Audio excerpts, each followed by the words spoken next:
see that We're happy to proceed, Bruno. Yeah. okay, maybe we should stick with the right time. I think I'll start by giving the floor to Jamie to do a bit of housekeeping. We have some details that he would like to share, but I would also like to start by thanking so much for Jamie and all the support from ICOFOM, without whom this organization wouldn't have been possible, and also the financial support from SOMUS, who has been in charge of the translators. So thank you very much for both committees. I'll now give the floor to Jamie. Thank you so much, Bruno. As Bruno just mentioned, this webinar is coordinated by ICOFOM and SOMUS, and I would just like to offer some housekeeping information regarding this webinar. So please be advised that this webinar will be recorded. By turning on your camera or microphone, or typing a message in the chat box, or submitting a question via the Q&A feature, you do consent to the recording and the collection of data for this purpose. This information is part of the event and will be used by the international committees for their purposes. If you have any questions, please feel free to in the chat box or send me an email via the Zoom registration link you were sent previously. Thank you so much, and I'll hand you back over to Bruno. Thank you, Jamie. I think this is extremely clear to everyone. Now it's good that I can see everyone. I don't know, Laura, if you would like to start by saying a few welcoming words in Spanish, and we will be going back and forth with that. Claro, buenos días. Muchísimas gracias a todas y todos por estarnos acompañando. Thank you all for being here with us today. The purpose of this webinar today is to talk a little bit about the Code of Ethics review. This is an activity that is being sponsored by the International Committee of SOMUS with the help of ICOFOM. Therefore, we are very happy having this support from our colleagues in ICOFOM and IC SOMUS and ICOM, who are working on the ethics code revision, Sally Yerkovich and Luisa de Peña. So welcome, and our purpose today is to clarify doubts and, of course, explain to you what is the process that we are undergoing. Thank you, Laura. Buenos dias, bom dia, good morning, and good afternoon to all. I would like to start by saying that it's a great pleasure as well for me to be here hosting this event with SOMUS and ICOFOM. As you know, we have a very traditional and old and important committee, which is the Committee for Museology, founded in the 70s. And we have one of the newest committees of ICOFOM working together to make this webinar possible. At this moment, what these two committees have in common is the fact that they are very interested and very engaged in the discussions around the Code of Ethics. Both committees are working in the current revision of the draft that was presented earlier this month. So that's why we wanted to partner with ICOM to, as Laurent just said, to have a conversation, an open conversation about the code and the changes that are being proposed. I would also like to say that as part of the team who have been working in this draft, this is a working process. We really are on the middle of the process of writing this draft, and the version that got to you is the version that we have so far, asking for your advice, your recommendations. Whatever you want to say to us about this draft is absolutely welcome at this point. And I think it's an interesting moment because nothing is set in stone right now. And you know, with ICOM, everything needs to be approved and reapproved and revised. So it's very good that we have this different rounds of opportunities to discuss this code and to really hear the membership of ICOM on it. So that's why we're here. And I would like to start by thanking in particular Sally Yerkovich for being so resilient during this process, because she has been participating in several webinars. So there is a lot of energy being dedicated to this, and especially to be with us today. In particularly, we will talk about the entire draft that was presented to the membership recently, but also We'll be talking about specifically the first principle, which deals with the social responsibility of museums. This is a new part of the code that has been drafted that way purposefully based on previous consultations, as Sally will be explaining to us. And obviously, this is a very sensitive matter both to ICOFOM and to IC SOMUS. That's why these two committees are involved in these discussions. But obviously, we can talk about the entire draft today, and I really hope your questions and comments are well addressed and can be responded during this session or even afterwards, being in touch with the committees. So I would like to give the floor to Sally, and just to introduce, we're not going to do big formal introductions, especially because all the people here represented are very well known by the ICOM community, but also outside of ICOM. But Sally Jurkovic has been the chair of Ethicom for 2 mandates already, and now she's coordinating the working group that has been drafting the new code. So she's the main person in charge of this process. She has been working in this process at least Estado trabajando en este proceso por casi 6 años. 6 years, so it's 5. Okay, 5. Correct it is. Okay, and so she is really the best person to speak about this. And also we have with us today Luisa de Peña, who's also a member of this committee, the drafting committee, and who will be at different moments, as myself and Laura, commenting your questions or even adding any suggestions for you. But before that, and sorry about that, I have to give the floor to the 2 chairs who have been so fundamental for the organization of this webinar. I would like to first give the floor to Karen Brown, who is the current chair of ICOFOM and who has been supporting and coordinating also a working group on the revision of the Code of Ethics for ICOFOM. Karen.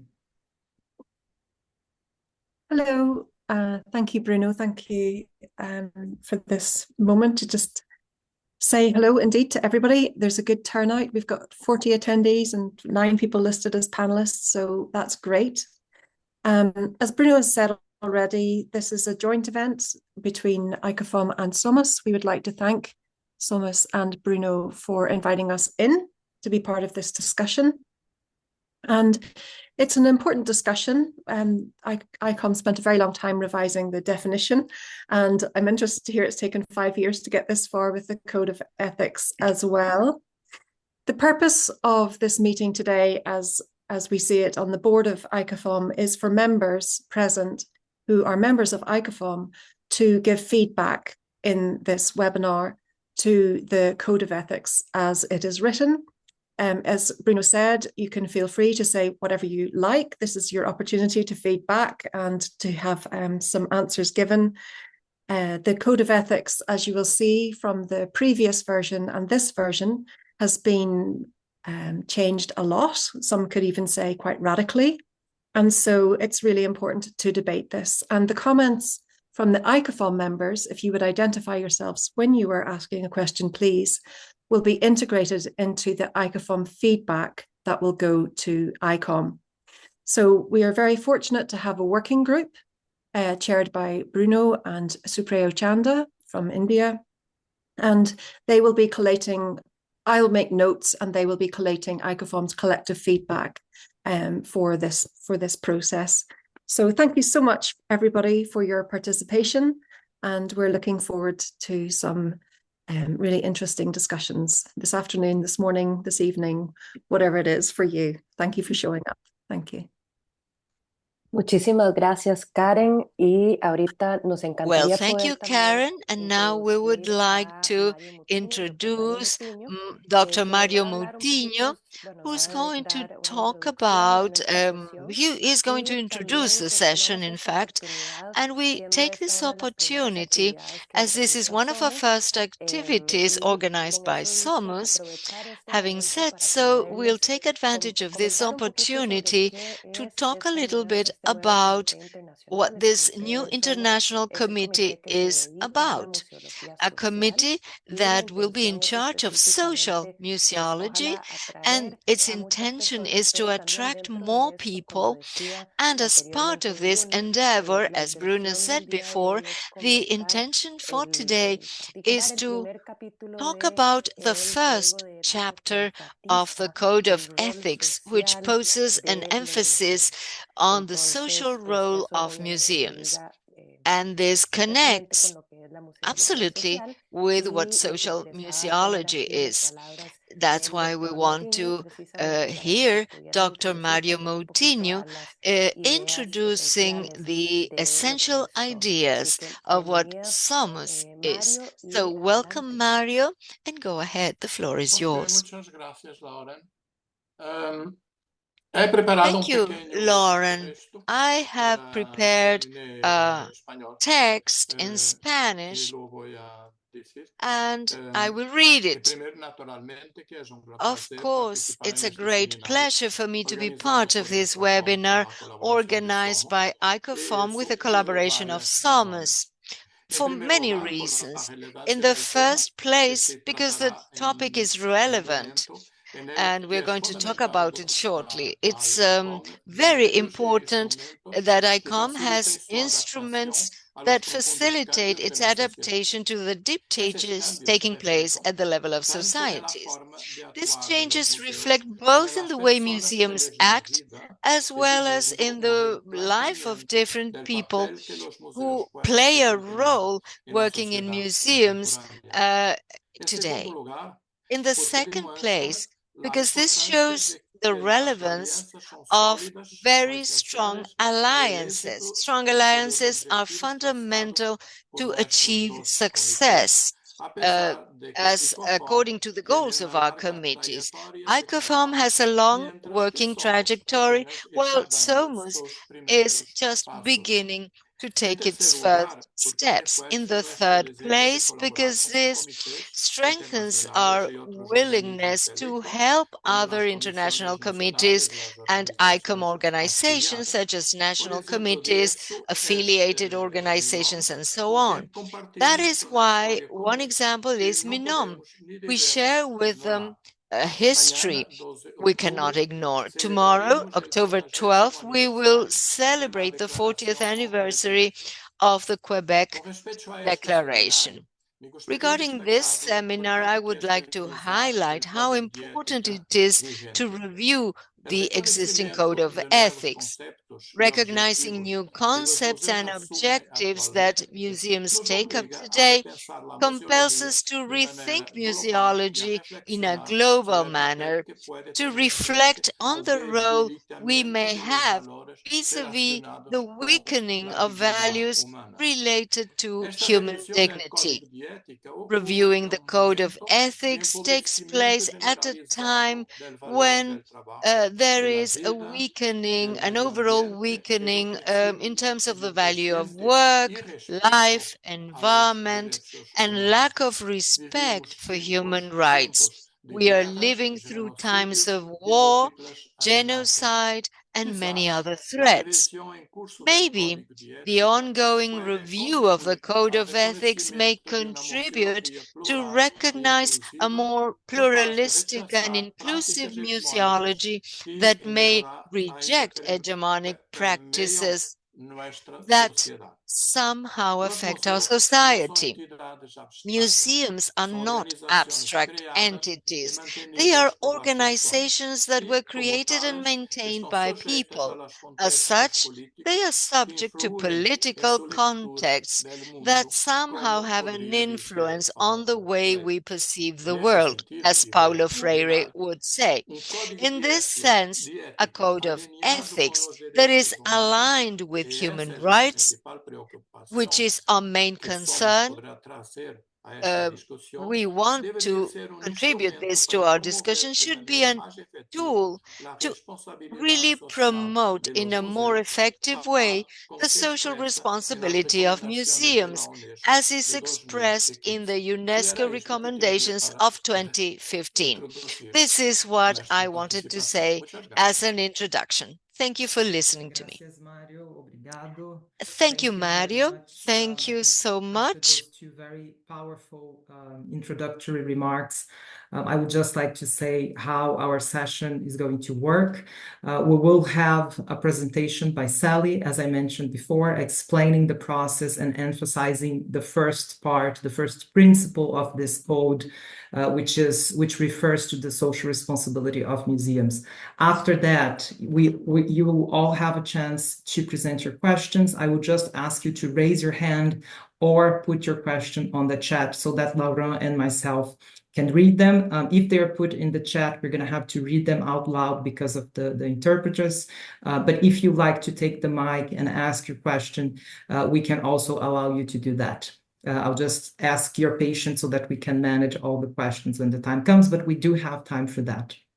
So now, without taking longer, I would just like to introduce our main speaker for this session, Sally Jurkovic, who is, among many things, Sally is, as I mentioned before, currently leading the committee, the working group that is drafting the new code, but she's also Director of Educational Exchange and Special Projects at the American Scandinavian Foundation.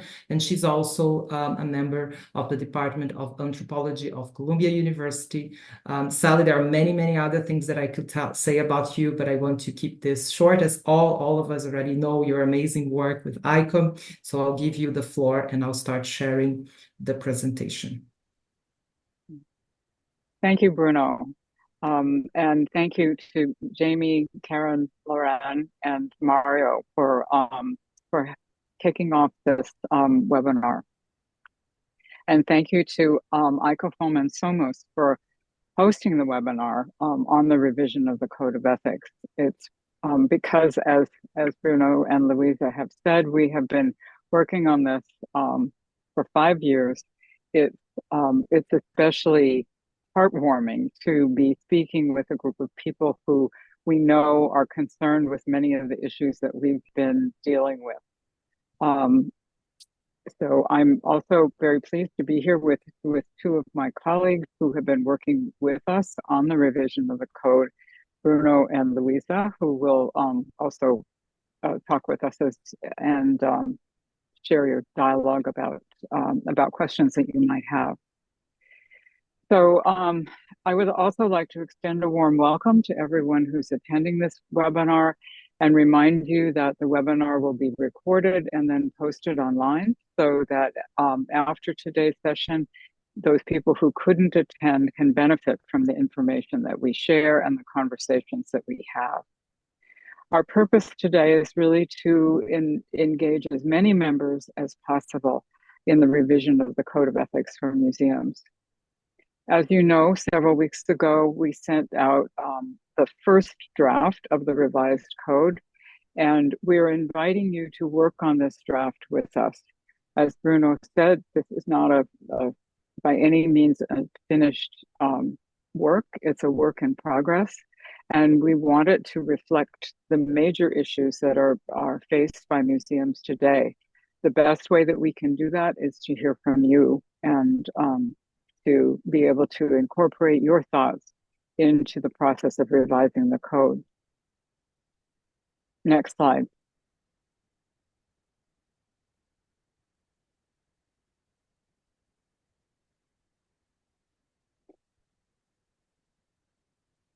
As we know, the ICOM code, can you? Sorry, I don't think is it moving? No.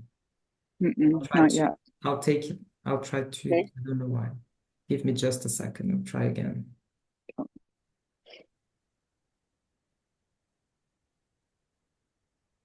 I can talk a bit while you're doing that. Yeah. So as we've discussed, the ICOM Code of Ethics for Museums is a foundational document for ICOM because it establishes standards of principled conduct for museums and museum professionals worldwide. It also provides a unifying framework for our profession. When we become members of ICOM, we agree to abide by the code. It expresses the values that we share, and it should support the work that we do. As Mario said, at this time, it's being able to respect and support the values that the museum profession shares is especially important. The code was created and adopted by ICOM's membership first in 1986, and then it was amended in 2001.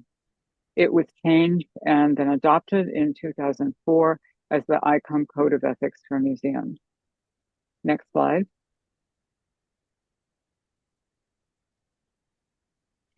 During the discussion of the museum definition at the General Conference in Kyoto in 2019, the Standing Committee on Ethics, or FCOM, recognized that it was time to change the Code of Ethics, or at least to take another look at the Code of Ethics. FCOM noted that the social roles that museums can play in empowering communities, promoting sustainability, and supporting human rights must be acknowledged by ICOM, and the Code of Ethics must address those and other contemporary issues. As a result, FCOM recommended to the Executive Board that the code be revisited and that ICOM consider revising it. In revising the code, FCOM is committed to an open and transparent process. The methodology for the revision, next slide, is centered around 4 consultations with the ICOM membership, and the success of the revision depends greatly on the membership's participation. To date, we have held 3 consultations, one in 2001, another in 2002, and a third in 2003. We're now beginning a new step in the revision of the code, a detailed review period in which will result in the creation of a draft that will be the subject of the 4th consultation that will take place in early 2025. Next slide. The first consultation in 2021 asked if the code should be revised. We wanted to be sure that the members felt that it was time to take another look at the code. The answer was a very firm yes. ICOM members told us that issues like sustainability, social responsibility, equity, accessibility, restitution, and the digital dimension of museums should be addressed. And I should add that these themes or topics, which were important at the beginning, have continued to be topics that museums feel should be addressed very directly in the Code of Ethics. Next slide. As a result of this response, in 2022, FCOM conducted a second consultation. This consultation focused on a detailed examination of the current or 2004 code. It went through the code principle by principle, asking what should be changed, what should be deleted, and what should be added. The consultation extended from the spring of 2022 through the fall, and it was bolstered by a series of webinars as well as a roundtable discussion during ICOM Prague. Next slide. The analysis of the proposals in the second consultation told FCOM that the code should be consistent with the new museum definition, that the inconsistencies and redundancies and structural problems in the current code should be addressed, and that each principle should be given equal weight. It also told us that close attention should be given to the terminology that is used, simplifying it whenever possible, and including a glossary. Next slide. As a result of the second consultation, FCOM created an outline of 5 core topics that we felt were the topics that the ICOM membership wanted to see addressed in the Code of Ethics. These are the main topics, not all of the topics. The topics were, first, social responsibility, the social role that museums play in preserving and presenting collections in service of society, and also the role of the museum in building community and contributing to social and environmental sustainability. The second topic was professional practices.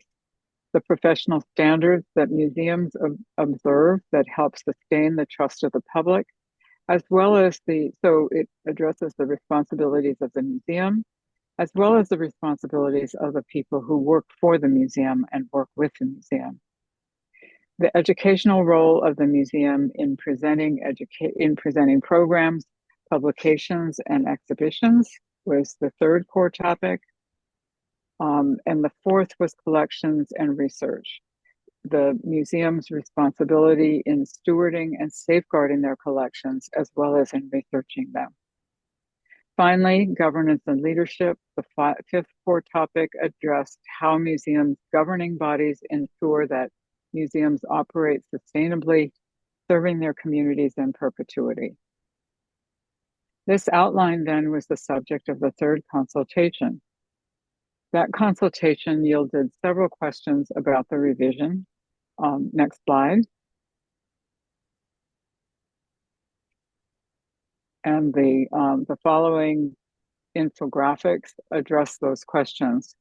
ICOM members wanted to know about the core, what are now, the core in between the third consultation and the draft that you will have seen today. The core topics turned into core principles.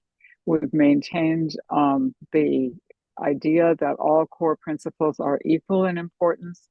They're not stated in any hierarchy, and endorsing these principles and following them to the best extent that museums can is really important in operating a sustainable and inclusive museum.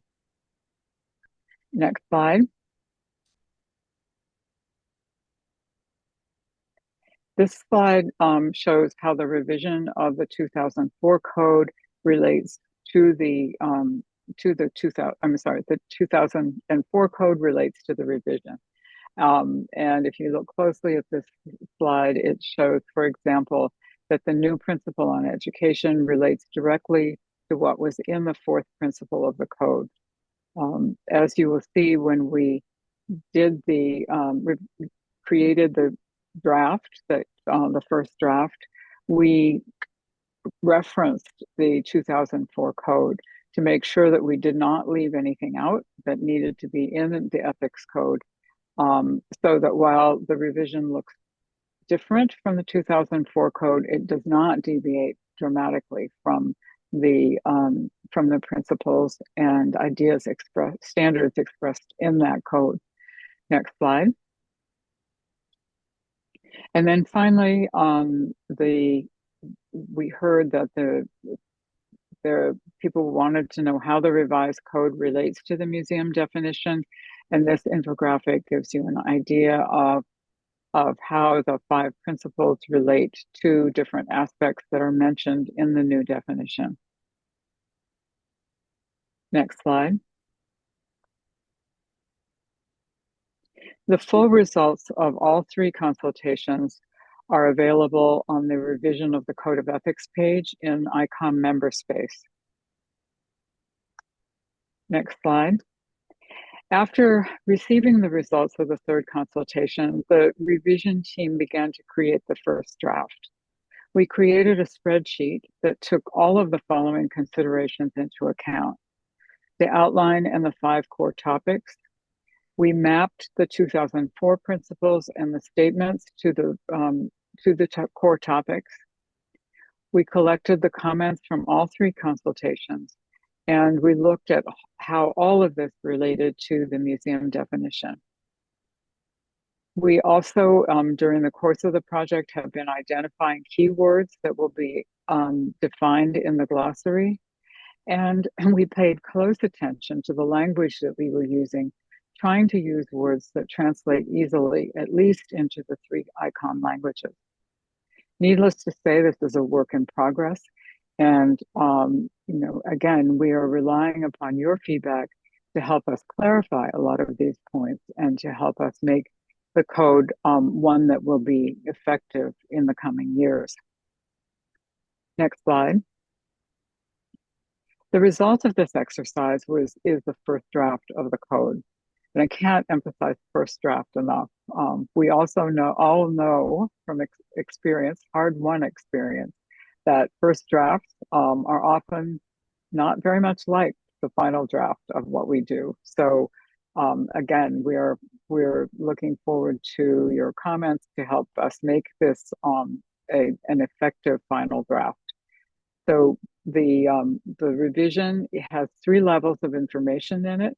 First, the core principles, then statements that support and expand upon the principles, and then finally descriptions which elaborate further on the statement. And as we talk about the first principle today, you'll see how that works. Next slide. So, for example, the first principle focuses on the social role of museums. It says that museums are socially responsible institutions. I think some of the slides are slightly out of order, but anyway, you'll be able to see what I'm talking about. The first principle says museums are socially responsible institutions.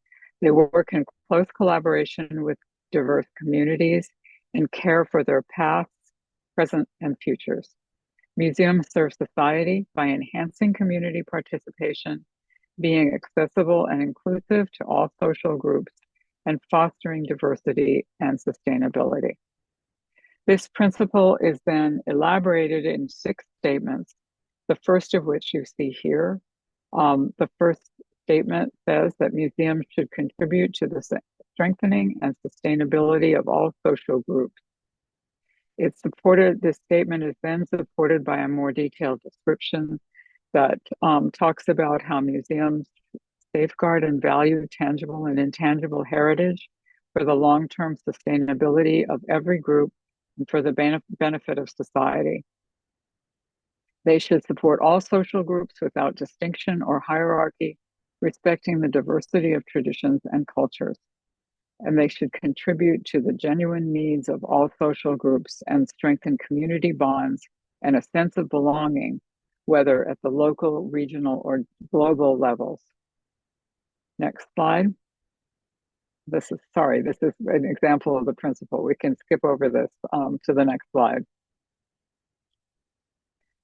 Next slide, sorry. Museums, these then are the remaining statements that support the first principle on social responsibility. The first, number 2, is that museums should support the right and agency of every individual and community to participate and contribute to cultural life. This statement and its description go on to talk about how museums work with individuals and communities whose collections they safeguard. The next statement focuses on how museums should foster knowledge sharing and mutual exchange. And this statement refers to the collaborations that museums have with professionals, scholars, and community members, and how they work with them respectfully. Then the next statement addresses how the fact that museums should guarantee accessibility to all and promote social inclusion. Here, the draft goes into more detail about removing barriers to access and promoting a safe environment for all people to express themselves. The next statement, museums should respect the cultural sensitivities reflected in heritage, addresses diversity and the fostering of plural interpretations of heritage. And the final statement, museums should carry out all work in a sustainable manner, focuses upon both ensuring long-term social, environmental, and financial sustainability for museums, as well as what museums should do in times of crisis, whether it is whether it's times of conflict or environmental, health, or financial emergencies. Next slide. Today, we're in the midst of a preliminary review of the revised draft. This is a new step that we developed at this point in the revision of the code because we wanted to get more feedback to strengthen the proposed revision so that it will support the work that we all do.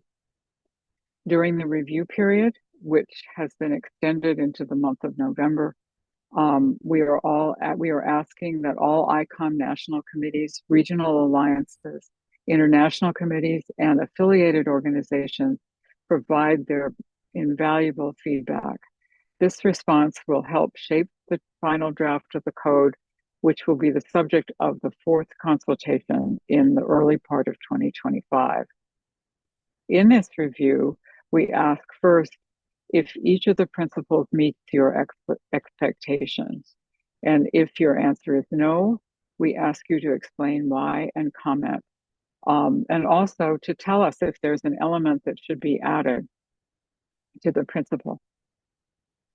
We ask then each international committee to draw upon their area of expertise and to comment in detail on one core principle that most closely relates to their committee's area of expertise.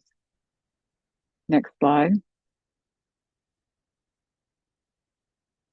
And then finally, we ask if each committee finds that the revised Code of Ethics covers the full breadth of the ethical issues that museums are facing in the first part of the 21st century. Throughout, we would appreciate both your positive and your constructive comments on the substance of the material that's presented. Editorial suggestions, while helpful, are not as relevant at this stage in the review because we expect that this draft is going to change markedly after we receive your input. So next slide. So finally, where are we in the revision process? This review is a critical step in the revision. It's, as I've said, and it is an additional step that we added to the methodology so that we could benefit from ICOM members' collective expertise and learn more about the ethical challenges that are emerging now and that are expected to emerge in the future. We will use the results of your comments to craft another draft that will be the subject of the fourth full consultation of the code, which will start in early 2025. At that time, all committees will be asked for their feedback on the final draft. But we hope that with your participation in this review, the fourth and final consultation will result in comparatively minor changes. Our FCOM's goal is to present a final version of the revised code for a vote at the General Conference in Dubai in November of 2025. At this point, we want to know if we're going in the right direction. And as I've said, we welcome both positive and constructive comments to help us make the code better. So please give us the benefit of your expertise and perspectives and participate in this review. It's wonderful to hear that ICOFOM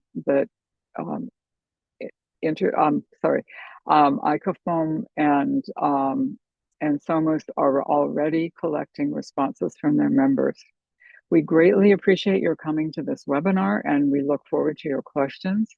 My colleague from the revision team, Luisa de Pena Diaz, joins us, as well as Bruno, to respond to any questions that you might have. Next slide. Sorry, I forgot to switch slides.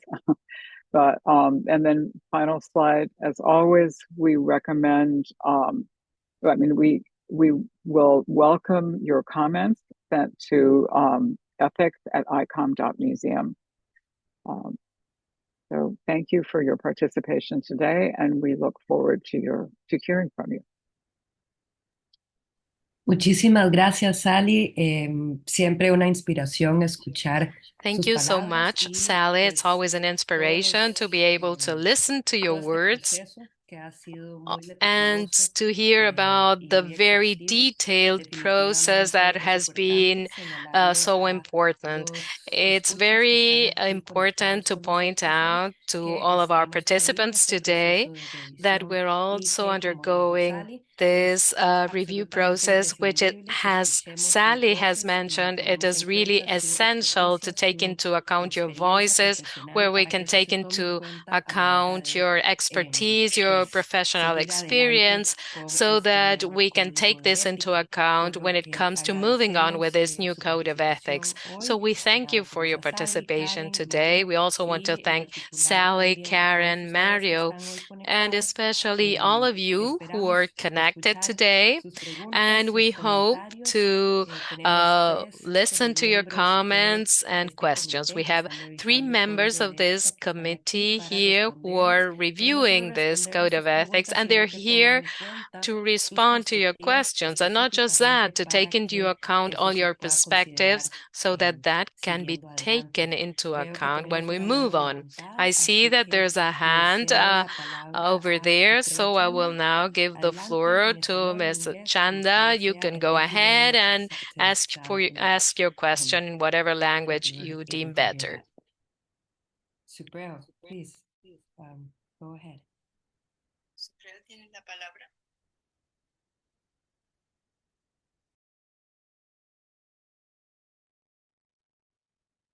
The person who has their hand raised, please go ahead and Tiene el yes. micrófono silenciado. Yes, unless your mic is turned off, so we can't listen, we can't hear you. No podemos escucharte por si estás hablando. I already asked him to open the mic, but I don't know if this was, I think this might have been a while ago. But just meanwhile, just to let everybody know that we are going to be receiving questions both on the chat, and I hope Jamie just confirm to me if the chat is able to. Yes, yeah. So the chat is enabled, and so is the Q&A feature as well. If someone would like to ask a question via voice or audio, you will be promoted to be a panelist, just as we've done for Suprero. Unfortunately, I see Suprero hasn't enabled his microphone. Of course, he can enable his microphone as soon as possible, and you'll be able to hear his question. I would also like to say, emphasizing what Sally already mentioned before, which is the fact that feedback collected in this session will be considered by the committee. So we are obviously going to analyze all the responses we get from the committees, but the webinars are being recorded also for that purpose, so that we can consider some of your comments and feedback in the revision of the draft. So please feel free to send your comments to us, or to just take the mic like Jamie just explained. We received our first question. I'm going to read it in English. It's from Luisa Onuoha, which I believe is from ICOM Kenya, if I'm not mistaken. And she asks, the code review is really good as we strive to meet with the current realities in our work as museum and heritage professionals. But is there any way that ICOM can make the outcome binding on organizations? And thank you, Luisa, for clarifying. She's from ICOM Nigeria. Thank you. So any way that ICOM can make the outcome of the Code of Ethics binding on organizations? Thank you, Luisa. Very good question. I think Sally is the best person to respond to this one. You're muted, Sally.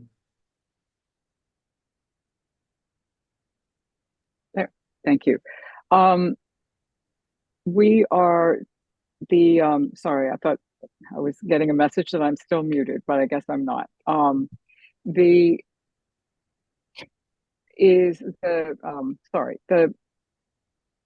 ICOMs, in cases of breaches of the Code of Ethics, instances of that are referred to national committees as well as to EPCOM, the Standing Committee on Ethics. And ICOM's internal rules outline procedures that can be taken for suspension, termination, or expulsion of both individuals and national or international committees, regional alliances, and affiliated organizations. So there is a process in place already that will help enforce the Code of Ethics. Now, of course, a Code of Ethics doesn't have the force of law. So it is it relies on our professional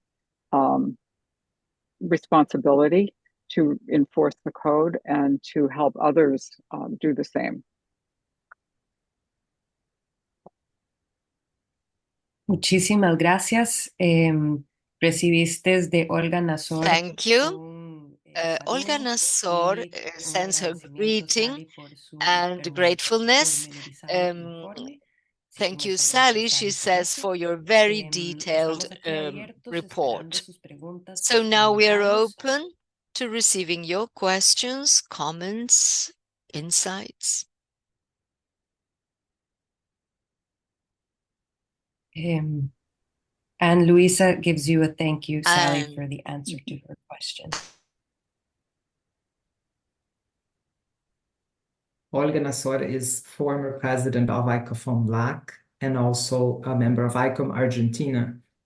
It's great to have a diversity of representations in this webinar. Me gustaría hacer una pregunta que nos había llegado. I would like to read a question we received sometime before, and I would like to hear the answer to this question. It was in Spanish. I'll read it in Spanish.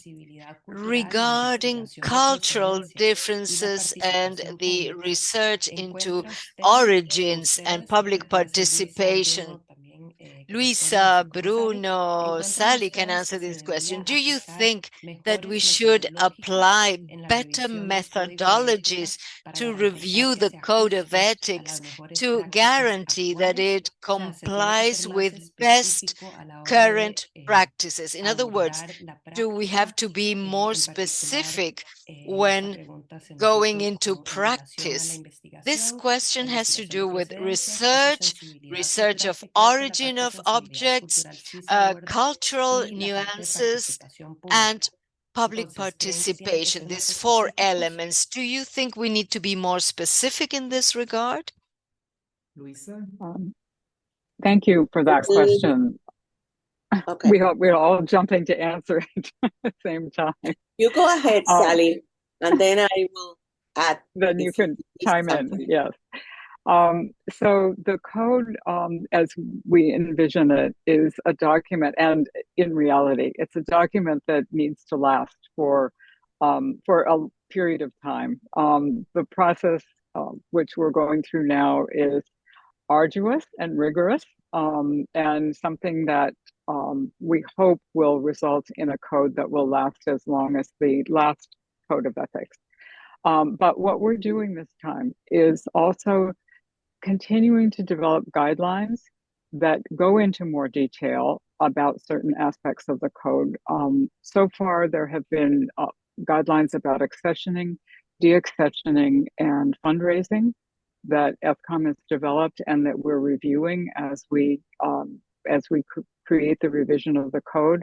And we hope to develop further guidelines on topics like the digital museum, restitution, professional practices, and subjects like that. So we see this as the Code of Ethics as sort of the main document, but then we hope to have a series of guidelines that will be more flexible than the Code of Ethics, and we'll be able to keep our guidance, our ICOM's guidance to the field more up to date. Finally, then to supplement all of this, we are going to try to reach out to, once the code is in place and the guidelines have been revised or created, we will be reaching out to the national committees and international committees for case studies that can be used to discuss certain elements of the code. We also see, and this is stressed in the introduction or the preamble to the code, that this is a code that is designed to be a stimulus for conversation, that we aren't just creating a code of ethics and putting it on the shelf for the next 20 years. We're creating a document that we hope will be used to stimulate a conversation among colleagues about the various issues that museums face, so that ethics will become more of a daily topic for discussion in museums. But Luisa? Bueno, has cubierto Yes, prácticamente you have la respuesta. almost covered La my forma en answer. que hemos concebido la The construcción way del in código which we have precisamente conceived ha the sido new code un is documento precisely central, that of a nuclear, core y document that alrededor de brings ese documento ya together certain desarrollar core con más principles, detalles and then we will todo lo develop que in more pues, detail everything necesite ser that is desarrollado y needed, ampliado. that needs to be developed or Es expanded. un trabajo This work continuo, is a pero permanent entendíamos work, que era la forma más and we práctica understood that this para was the most tener la practical way to go about it, to flexibilidad ensure de its revisar flexibility, to be los able puntos to y go actualizar los over puntos the different dentro del código, items porque el and proceso de update revisión them, del código, como because hemos the visto con code experiencias review anteriores, process pues ha tomado cada vez has taken a lot of time. años. Sorry, the voice is gone. Es lo que Sally básicamente explicó. This Gracias. is what I wanted to add to what Sally Muchas said. gracias. Bruno, no sé Thank si you. ibas a agregar algo. Bruno, No, were I you was going just to going add say anything? on that, I agree with both Luisa and Sally, but just to say that the level of specificity, and I don't know, maybe you can reiterate that or not, Sally, but from my perspective, especially during the process of drafting it, I think the level of specificity is something that we discussed several times, and there are some areas where we were even debating among ourselves how specific we should be and if we should be more precise. So this is also something that we could perhaps decide based on the feedback that we're going to get from each of these principles in this round of consultation, because sometimes we feel that there are codes, and we looked into several examples in other organizations, even national organizations such as the MA, who is going through also a revision of their code. And in some cases, they are very general and very succinct. I honestly feel that ICOM's Code of Ethics is one of those that are more detailed and specific in terms of how procedures should be taking on. And I don't know if that's what we want to do with this revision or not, but that's one of the things that we would like to hear from members in order to inform our revision and to show us where we could give more details in terms of how specific this general principles should be.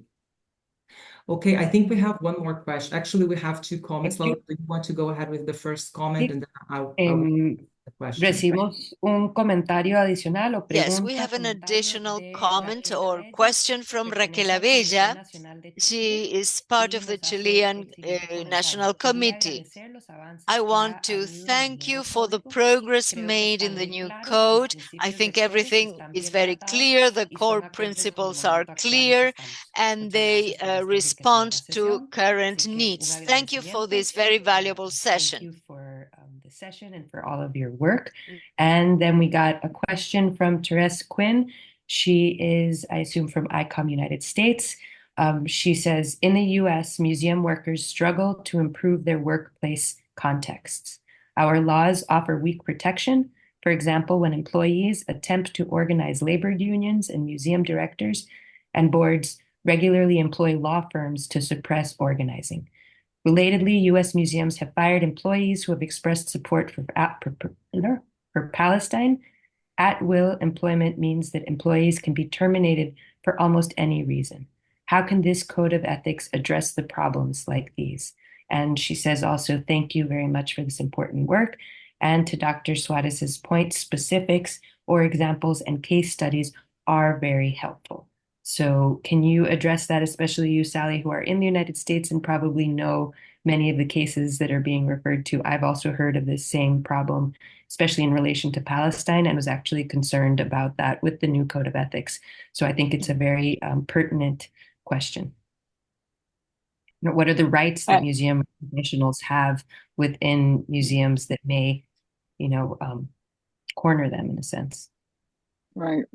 It's a very difficult question because the professional ethics are really voluntary. in some senses, although as a professional, we should, and when we sign on to ICOM and become a member and say we support the Code of Ethics, we should support the values behind the Code of Ethics and do what we can to make sure that within our museum, the museum is also supporting those values. But unfortunately, sometimes in the US, I think we forget about the values and don't have as much transparency and whatever that we need to support the code. It's very difficult to deal with this. I think you see in legal cases in the U.S. Judges referring to the Code of Ethics as a basis for the decisions that they make. So in terms of the formal structures or legal structures, there is attention to the Code of Ethics, but beyond that, it's very difficult to have instances that, or any way of really seriously enforcing the code. It really is probably up to the individual professional organizations to speak out in these cases and to point out how the code is not being enforced. I'm going to take advantage because this is actually a topic that I'm really concerned about or interested in and have discussed with some colleagues. What happens when your role as, let's say, you're head curator of MoMA or of some big institution, and you come forth and you make a very political statement in your own personal, let's say, social media or whatever, but then a news source picks up on that and says MoMA curator supports Donald Trump. That's just to say something to kind of deviate from Palestine. Supports such and such. How can it's interesting because on the one hand you want to have freedom of expression, but then on the other hand, how do you protect the museum from that? And again, as I heard you just say, it's difficult. It's each institution on a case-to-case basis, but at the same time, it feels like to a certain extent, the Code of Ethics should, protect both museum professionals as well as museum institutions.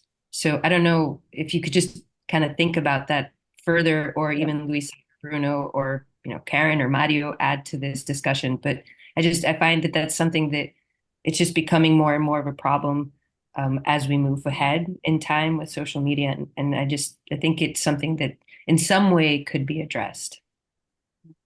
That's a very good point. Luisa, go ahead. Sí, voy a responder en español. Como hay traducción, pues bueno. I will answer in Spanish. Fíjense. Look at Los this. puntos sobre Regarding professional practice and governance. That's in Principle 2 and Principle 5. Now, we have to be clear about one thing.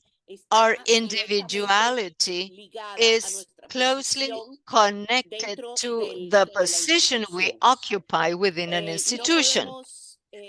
We cannot apply freedom of expression principles when we hold a position of influence within an institution.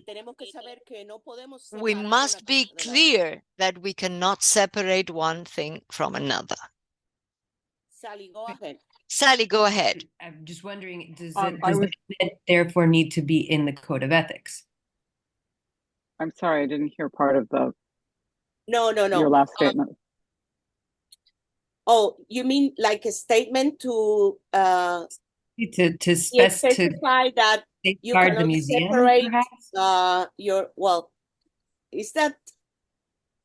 It's a personal choice that is linked to the to your organization itself. There are museums who allow their personnel to have individual open political position, and there are institutions that are not allowed that. And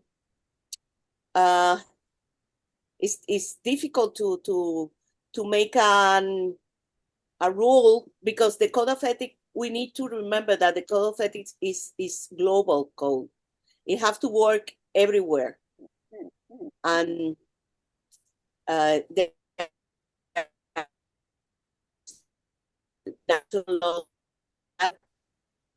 is something that we can probably discuss with the case studies and more detailed, maybe in a specific guideline. But as a global principle, I don't know what Sally and Bruno can say about that, but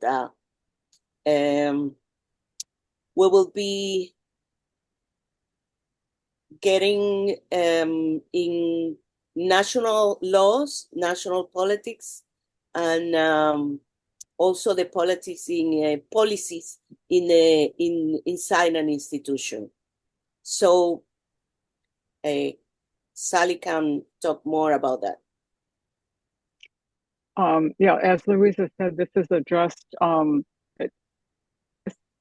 sort of directly or indirectly in the second principle of the code about professional practices. Está en el principio de prácticas profesionales del código. To the museum, as well as the museum's responsibility to the individuals who work there. But again, as Luisa said, this is a global code, so it's very difficult to be very specific about this.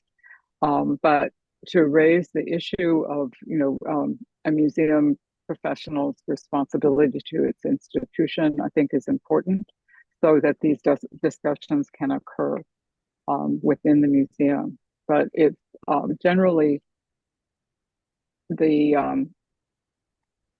are, again, the museums vary so much, but there are museums who emphasize in their professional, their employee handbooks, that when you are an employee for the museum, whether you are working in the museum or out socializing or whatever, you still are connected with the museum, and that what you say reflects upon the museum. And so you need to continually take that into account, whether you're posting on social media or making comments at a cocktail party or whatever.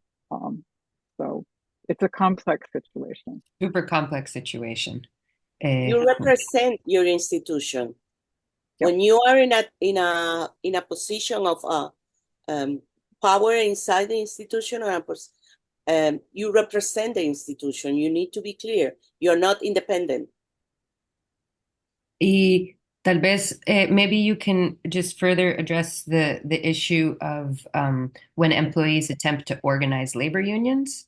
Does that, because I deviated a little bit the question, I think, that Therese had addressed, which hers... Wondering... Well, this is also within the same line of national legislation, because to get organized is your right.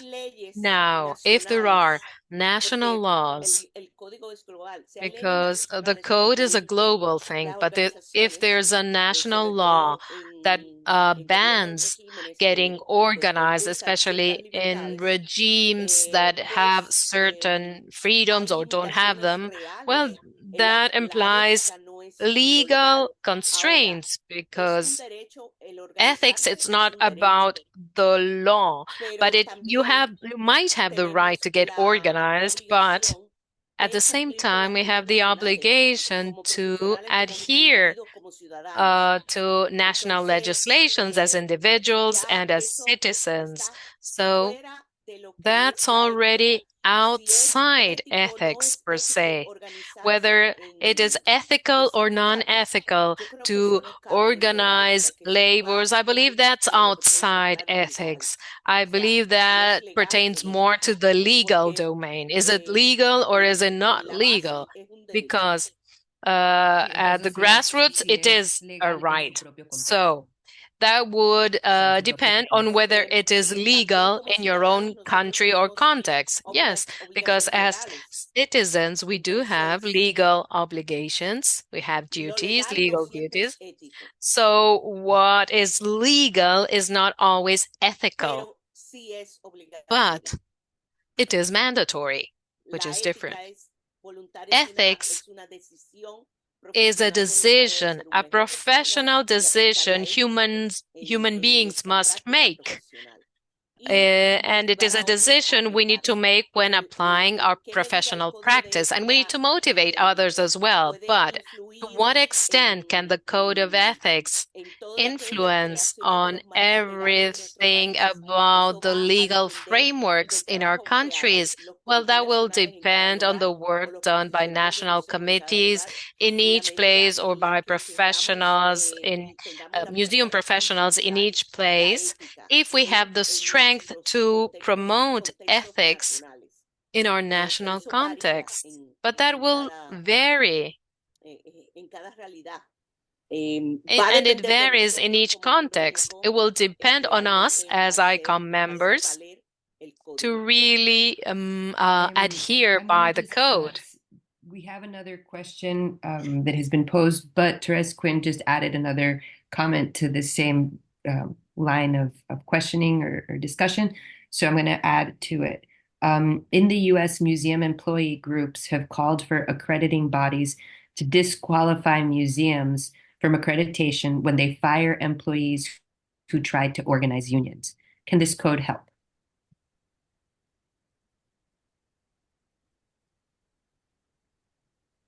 It's legal. Good question. Yeah. What were you saying, Luisa? ¿Qué mencionaste? That's legal. That's legal. That's a legal measure. Es una medida legal. No es de Está en ética. la legislación. This is a legal thing. This is something that pertains to legislation. This doesn't fall within the ethical framework. It is a legal measure. And we understand that is correct, but there are other countries that do not understand this way. There are other societies, other cultures. Bruno was just going to say something, but I wonder if the code can mention something along the lines or not of what Luisa said before, what the relationship is that you have as a museum professional to your institution. Sí. It is considered, está en los principios 2 y 5. O sea, yes, this is considered in principles 2 and 5. Our responsibility as employees to our institution. Yes.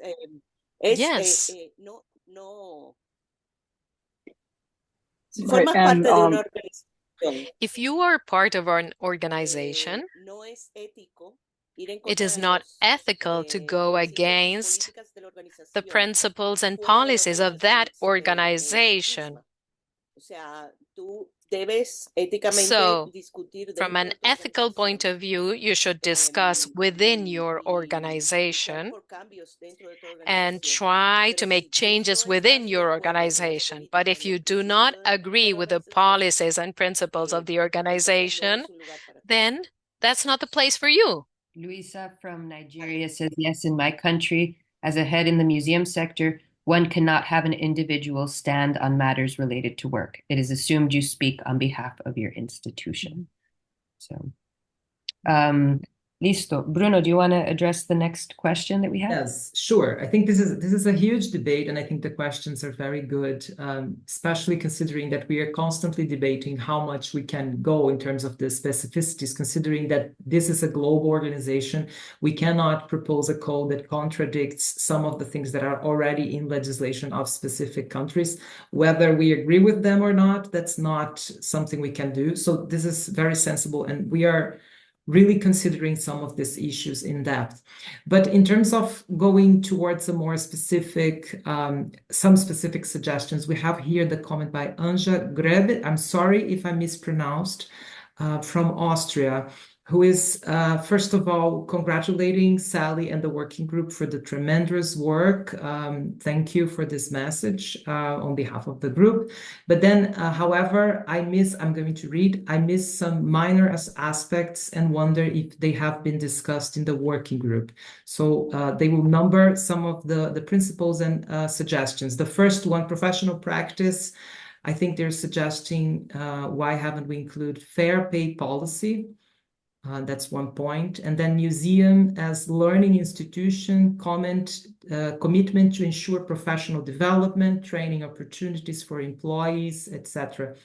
I think to some extent it's there, but we could be more specific about it. Then number two, they will suggest on education programs and exhibition, section 5, museums should respect all sensitive materials, etc.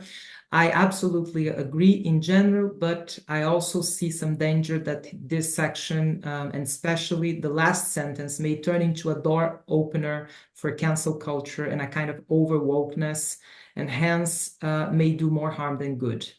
And finally, on the section on collections and research, I miss born digital objects, media, digital files, and documentation, communication, and long-term data preservation strategies, which I think are essential for the 21st century museum collection care, security, and conservation, including metadata strategy.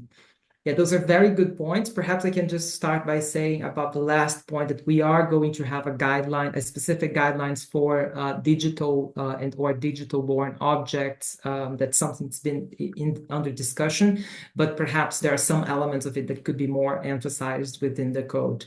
I don't know, Sally and Luisa, I'm sure you'll be able to comment more about some of these points. Yeah, I would first like to say this is exactly the kind of feedback that we need.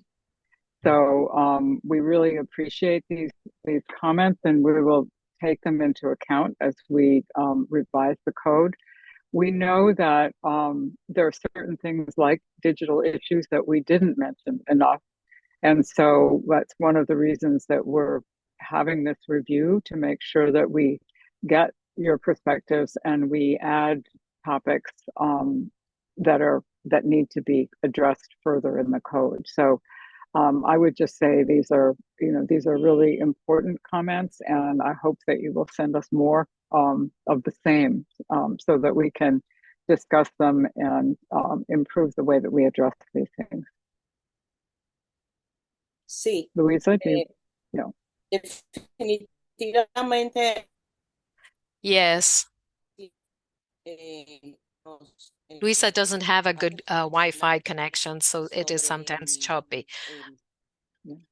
Probably we will need to develop extra guidelines on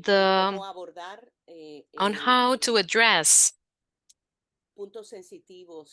very sensible issues and sensitive materials that are directly linked to the community. Because if this is not adequately handled, it could do more harm than good. This is the type of comments that we were hoping to receive, because they invite us to reflect and to elaborate more on the principles and to determine on what areas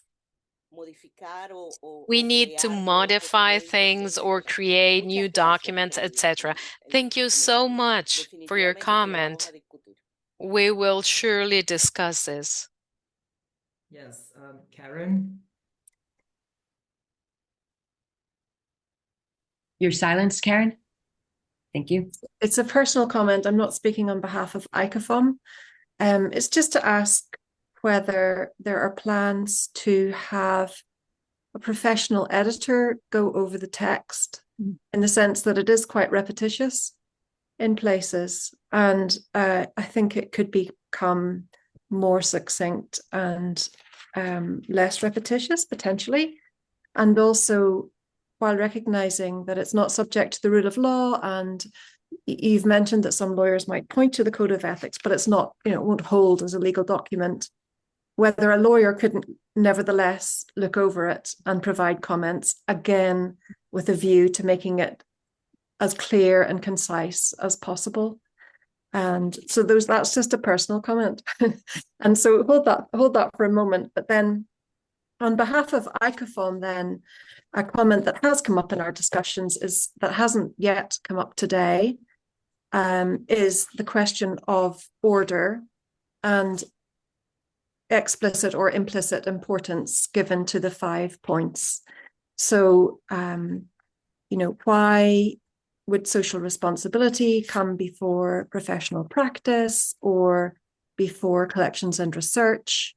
When you look at the ICOM definition, it follows a slightly different order than appears in the Code of Ethics. So just a few comments, I think, for ICOFOM would be helpful, just to clarify why that order was chosen for the 5 points, and just defending it essentially as to why this needs to happen now in the 21st century. Why social responsibility first? Thank you.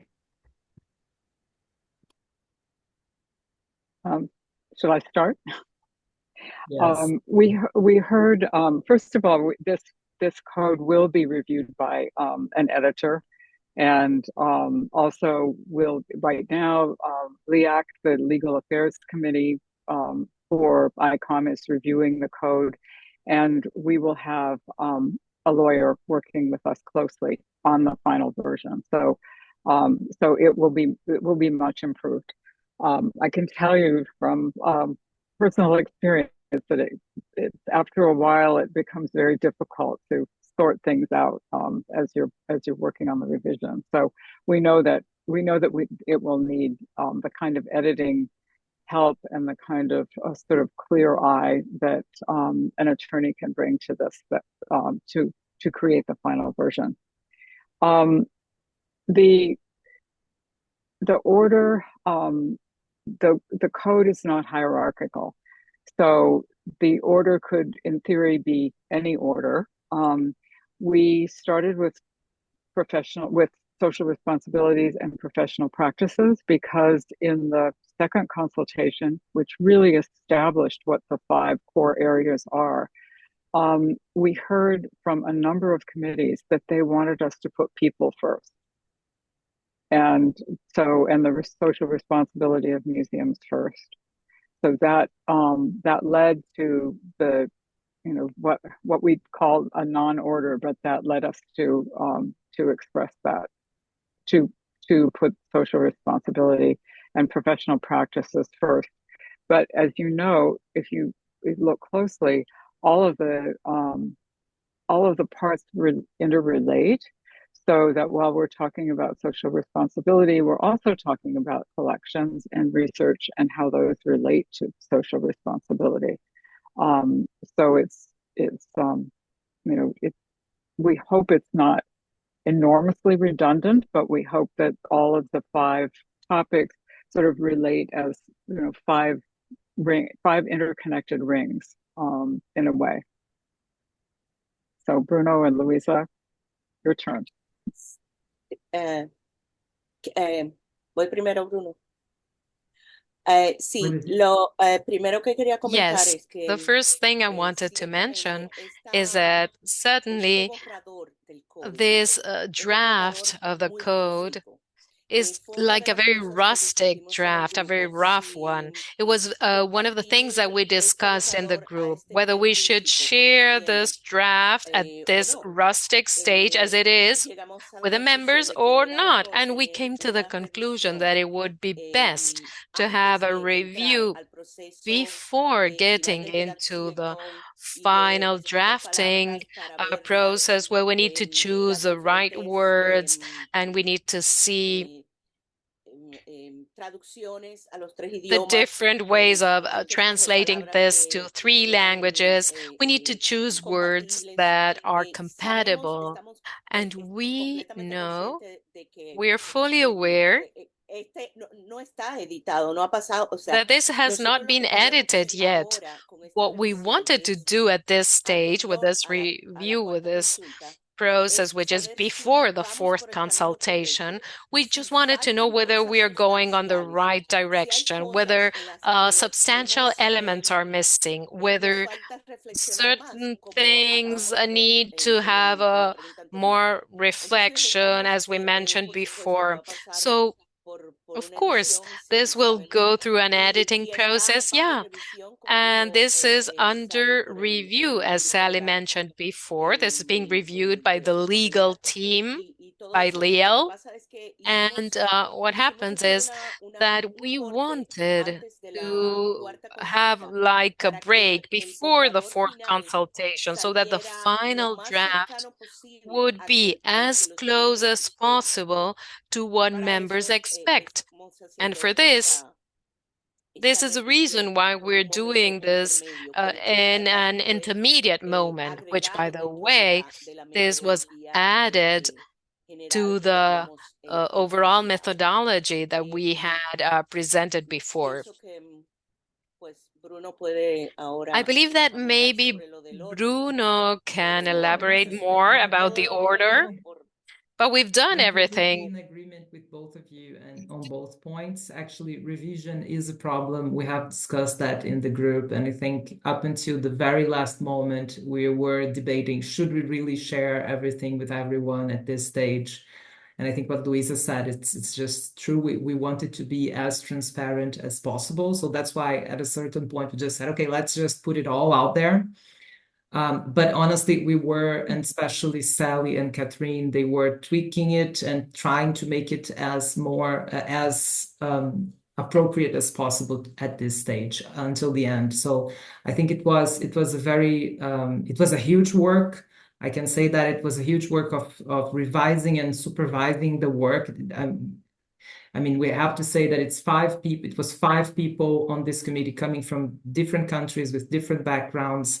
And I think what we accomplished so far was already very substantial in terms of sharing our different views and coming to a common ground. But obviously now we have to come with a common ground with everybody else. And that's the most important thing of this process.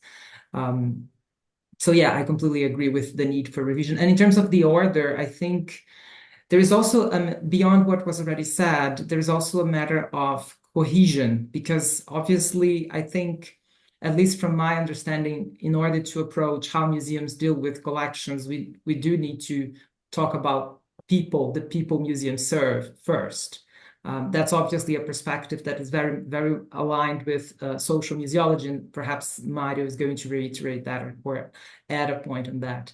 But it's just at some point, and especially drafting it, it made sense that way. But perhaps that's why also there are some redundancies, because we wanted to reiterate several points. And I know that each of us were building on the work of another. So I think that's why also editing will be crucial to avoid these redundancies in the future. I'll give the floor to Mario, who raised his hand. Okay, thank you. I think the code, the ethic code, is just to help museums and museological processes. We must not forget that dimension also, to better accomplish their goals. Is something that is useful for museums, especially if the base of the code is, as I have said, the human rights, or the UNESCO Declaration, or all the other documents that have been written along the last 50 years about the role of the museums. And I think that the first and the fifth principle need to be supported by this idea of human rights and so on. All the other things, all the other principles, they are much easier to solve. I suppose, I don't know. But in fact, we cannot avoid the political dimension of the museum's activity. This is, we cannot go on and thinking about a neutral museum, depending about what is legal or illegal in a moment in a country, because we have seen so many countries, they are periods of dictatorship and other periods completely free. So the context, political context of each country, of each place, must not interfere in the decisions of what is the ethic code. Ethic code is above all these situations. And we know very well that it's quite difficult to talk about human rights in Afghanistan or in Palestine or in some countries in Latin America and so on.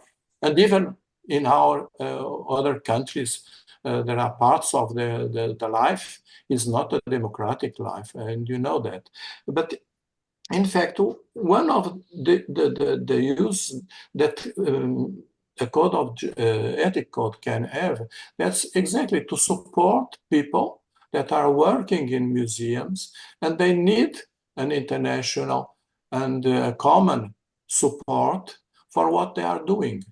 And if what they are doing is based in what I think we must be connected, is just human rights, okay?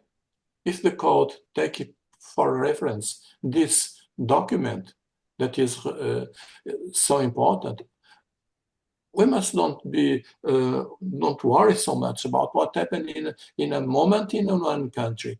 This ethic code can help people living in those difficult situations to overcome. So that's why I see that ethic code is a tool to help, and not something to restrain the freedom and to make the things more difficult for people work. No, it's something to make the possibilities of museums work. Well, I don't know. It's not very clear what I say, because we cannot explain well what we don't think well. But with time, things become clear. And for me, just remember, I want to remember that when we started to build the SOMUS committee, we have three main points to justify why it was necessary in ICOM to have a committee about social museology. And the second point, it was exactly justice, I quote, justice to promote recognition of the work and commitment of people and communities who often put their freedom and lives in danger in many places around the world in favor of social museology, expressed in community museums, eco-museums, local museums, favela museums, LGBT museums, neighborhood museums, intersectional museums, among other forms of museological expression. So we must not, we must not be hostage of things that the code is done exactly to make the work of people, even in difficult situations, more easy. Well, I talk a lot. Thank you. Thank you so much, Mario. We're delighted to hear from you. Definitely, we were going to ask you if anything as we close up here to hear the perspective from social museology. So I think that it rounds out our discussion very well. I think that we are able to come to a close. I just want to read a couple of final comments that we've received from Margarita Larañé, if I'm not mistaken, from Argentina. She's Margarita Larañé desde el Comité SECA de Educación y Acción Cultural. SECA Committee for Education and Cultural Committee. She's grateful for this type of meeting, and she would like to participate in this review. She's part of ICOM, if I'm not wrong, probably not working in the Code of Ethics. With the revision, all the members of ICOM had a chance to look at it and send their send their suggestions, and she has actively contributed to this process. So thank you. Thank you so much.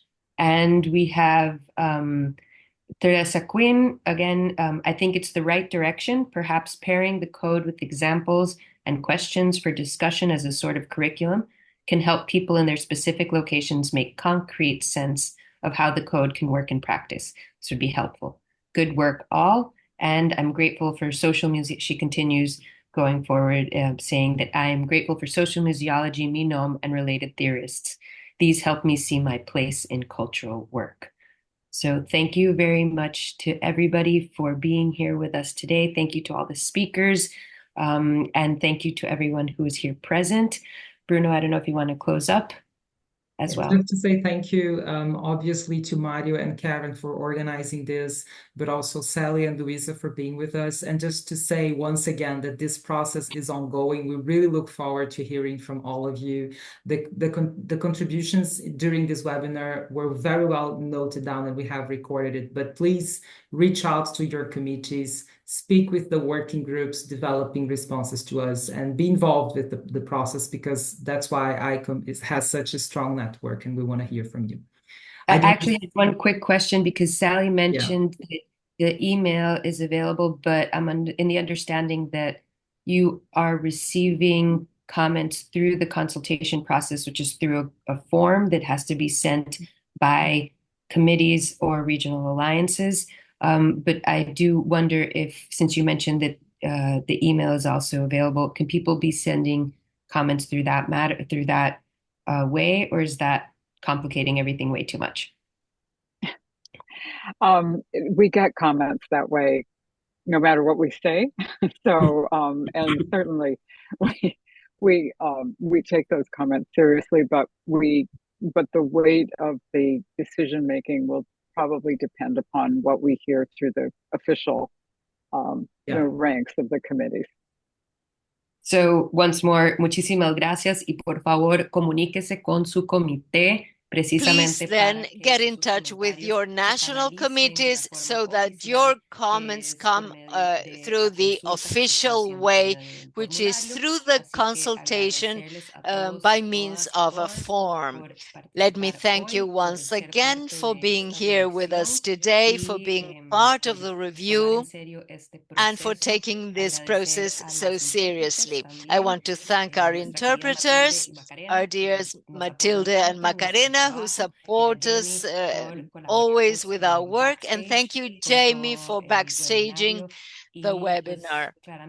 And thank you, Mario, Karen, Sally, Luisa, Bruno. And we look forward to a happy day, wherever you are. Thank you, everyone. Thank you. Goodbye. See you. Hasta luego. Thank you. Bye-bye. See you again.